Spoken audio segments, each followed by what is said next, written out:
આજે રાજપીપળા સહિત સમગ્ર નર્મદા જિલ્લામાં વહેલી સવારે આજે ગાઢ ધુમ્મસ જોવા મળ્યું હતું. આ ધુમ્મસ એટલું બધું ગાઢ હતું કે સામેવાળી વ્યક્તિ એકબીજાને જોઈ શકતી ન હતી.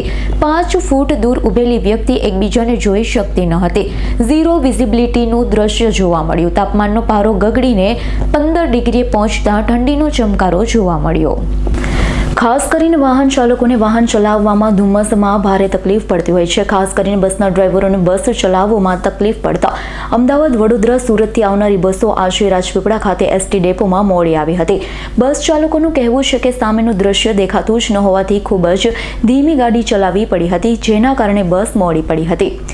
રાજપીપળા સ્પોર્ટ્સ કોમ્પ્લેક્સ અને મોર્નિંગ વોક કરનારા લોકોએ ગાઢ ધુમ્મસના આહલાદક દ્રશ્યનો અનુભવ કર્યો હતો. જણાવ્યું હતું કે આટલું ગાઢ ધુમ્મસ ક્યારેય જોયું નથી. આવું ધુમ્મસ પહેલીવાર જોઈએ છે.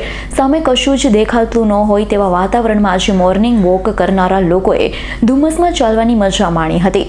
તો બીજી તરફ વિશ્વની સૌથી ઊંચી સરદાર પટેલની પ્રતિમા સ્ટેચ્યુ ઓફ યુનિટીના પ્રવાસીઓ માટે પણ આ ધુમ્મસનું દ્રશ્ય આહલાદક જણાયું છે.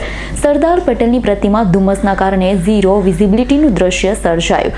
માવઠાની અસર આજે ધુમ્મસના કારણે જોવા મળી હતી, જેના કારણે રાજપીપળામાં આજે ભેજનું પ્રમાણ વધ્યું હતું. તાપમાનનો પારો ગગડ્યો હતો. રાજપીપળા ખાતે 15 ડિગ્રી જેટલું તાપમાન જોવા મળ્યું હતું. દીપક જગતાપનો રિપોર્ટ, S9 ન્યૂઝ, રાજપીપળા.